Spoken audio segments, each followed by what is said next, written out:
Assalamualaikum warahmatullahi wabarakatuh.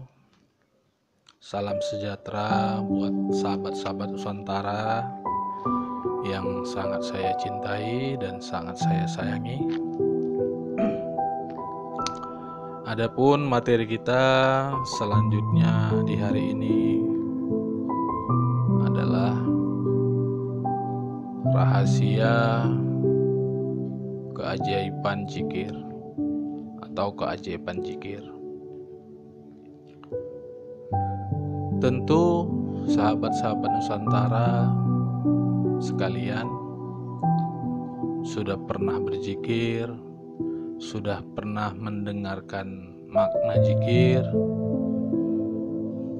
sudah pernah diajarkan mungkin cara berzikir. Banyaklah nama-nama asma Allah ataupun asmaul husna 99 yang ada di Al-Quran. Ya sahabat-sahabat Nusantara yang sangat saya cintai, adapun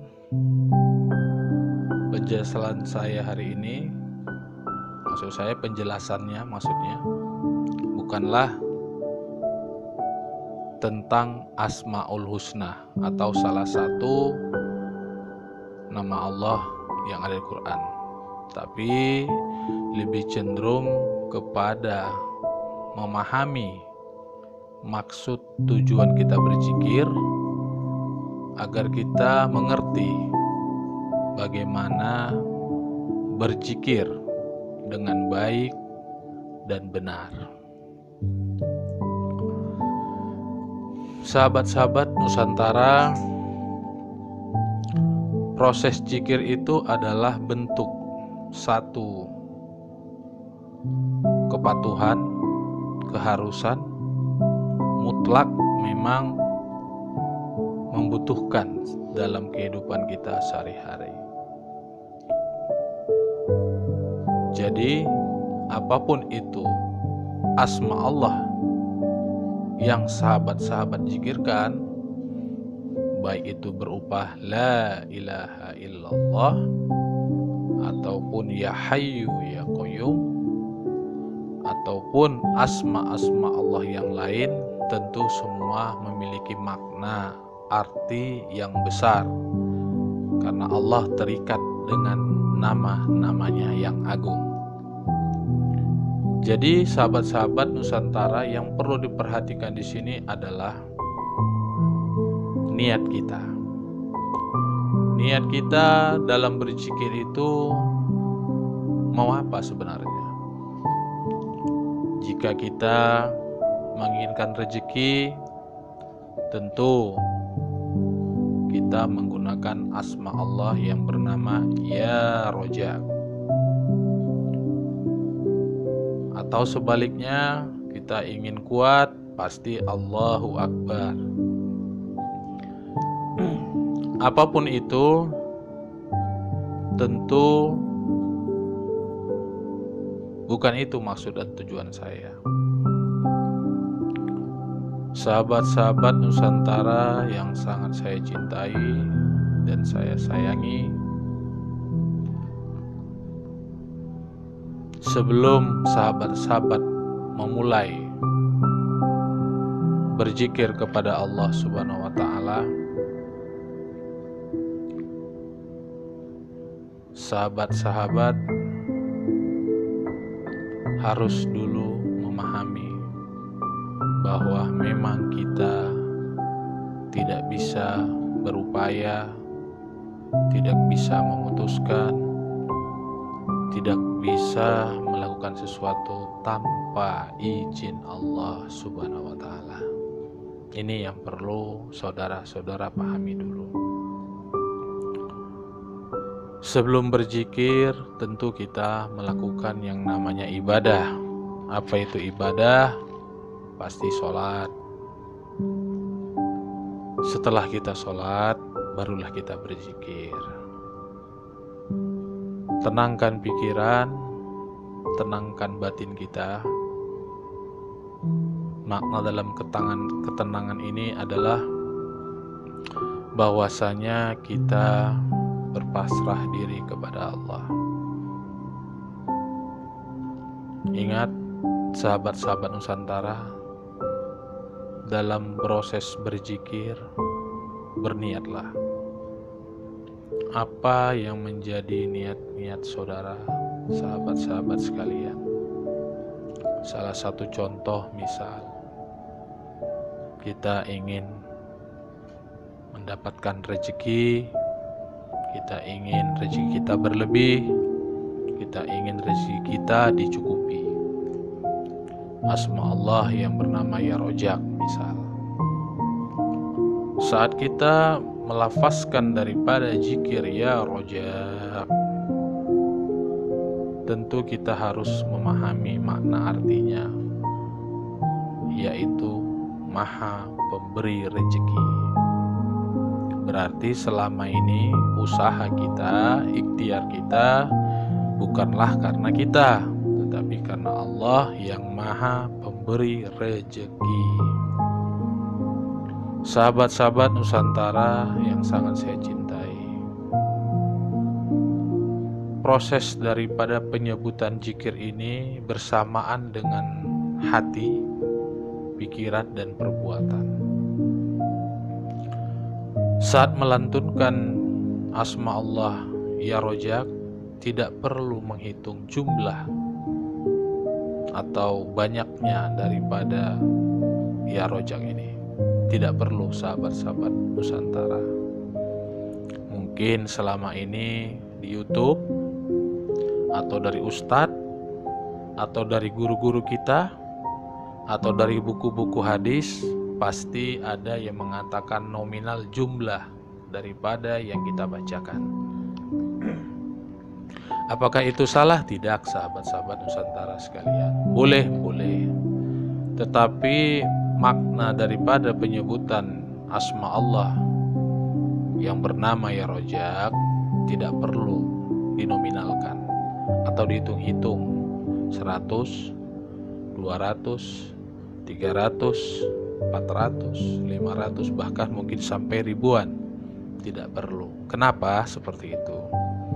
Secara logikanya, jika kita menyebutkan angka, maka otak kita secara otomatis akan memprogram sesuai dengan target yang kita inginkan. Tentu maksud Allah di sini bukanlah ini, walaupun sebenarnya ini bisa dikatakan dalam bentuk proses latihan berzikir kepada Allah. Jadi sahabat-sahabat harus bisa memahami bahwa maksud dan tujuan saya di sini bukanlah nominalnya, tapi bentuk kepasrahan. La haula wala quwata illa billahil aliyyil azim. Tiada upaya dan daya, hanya pertolonganmu ya Allah yang kita harapkan. Nah, inilah dia. Hati-hati sahabat-sahabat Nusantara. Kita di sini harus bisa berpikir jernih.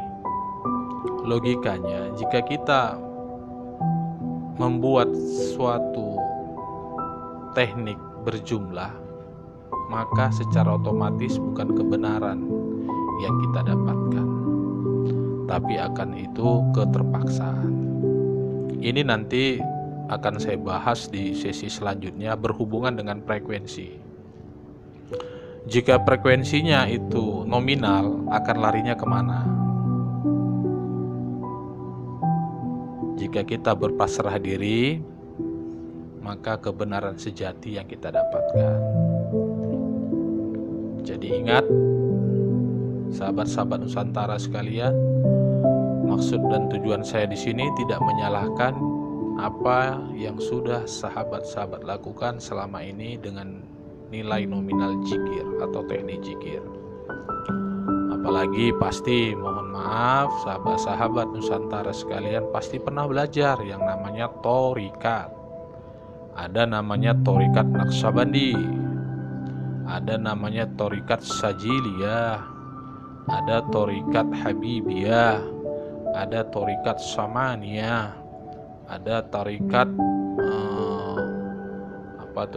tarikat daripada Qadariyah, banyak sekali ya sahabat-sahabat Nusantara teknik zikir ini. Jadi ingat, saya tidak menyalahkan ya. Saya hanya menyampaikan berdasarkan pemahaman saya yang saya peroleh berdasarkan pengetahuan saya selama ini. Jadi sahabat-sahabat Nusantara sekalian, silahkan Anda mempraktekkan. Juga tidak ada masalah jika saudara-saudara tidak mempraktekkan. Nanti sahabat-sahabat Nusantara bisa membandingkan antara menggunakan nominal dengan tidak menggunakan nominal. Inilah yang namanya kerja ikhlas dan kerja tidak ikhlas. Nah, sahabat-sahabat Nusantara yang sangat saya cintai dan sangat saya hormati, sayangi. Dalam teknik zikir ini tadi, awalnya kita menyebut atau namanya menjahirkan ya roja dengan penuh penghayatan, dengan penuh dengan rasa, penuh dengan berharap. Berharap kepada siapa? Berharap kepada yang maha pemberi rezeki. Jadi kita di sini harus memiliki rasa. Rasa itulah yang mengantarkan nanti kita berapa nilai ataupun jumlah yang ingin kita bacakan. Nanti akan merasakan kenikmatan yang luar biasa, sahabat-sahabat Nusantara. Jadi coba sahabat-sahabat Nusantara renungkan perkataan saya. Jangan mendoktrin diri sendiri dengan nilai dan jumlah zikir, maka bajakannya tentu akan banyak. Mohon maaf, kita tidak tahu apakah yang datang nanti itu malaikat ataukah jin yang datang kepada kita jika menggunakan nominal. Loh, kenapa Bapak bisa bicara seperti itu? Nah, nanti akan ada sesi kajian selanjutnya, sahabat-sahabat Nusantara. Hari ini saya ingin bercerita, menyampaikan kepada sahabat-sahabat Nusantara tentang teknik berzikir. Ingat, apapun itu dizikirkan adalah bentuk kepasrahan secara totalitas agar Anda merasakan sebenar-benarnya makna penyebutan dari Maha Pemberi Rezeki. Ingat, Maha Pemberi Rezeki. Sahabat-sahabat Nusantara, tidak ada seorang pun di dunia ini, mungkin kecuali baginda Nabi Muhammad Sallallahu Alaihi Wasallam, yang benar-benar paham arti, makna, rahasia di balik rahasia Asmaul Husna. Saya rasa seperti itu. Karena Nabi Muhammad SAW telah meninggal, tapi kan masih ada pewarisnya. Betul, sahabat-sahabat Nusantara. Tetapi ini kembali kepada Al-Quran dan hadis. Saya tidak mengatakan ustadz ulama tidak benar. Saya tidak berani mengatakan itu karena terjadi konflik, perdebatan yang panjang nantinya. Karena itu sesinya nanti ada lagi. Jadi sahabat-sahabat Nusantara, berzikirlah dengan tidak menggunakan nominal, tapi berpasrah diri. Berzikirlah secara lisan awalnya sampai benar-benar masuk ke kalbu kita, sehingga kalbu kita yang menyebut ya rojak, ya rojak, ya rojak, bukan di lisan lagi, sahabat-sahabat. Nah, setelah nanti ada di dalam hati kita, biasanya kalau di orang torikat itu 3 jari atau 2 jari di bawah puting susu sebelah kiri mereka letakkan rasa itu. Kalau kita tidak perlu, kita rasakan saja.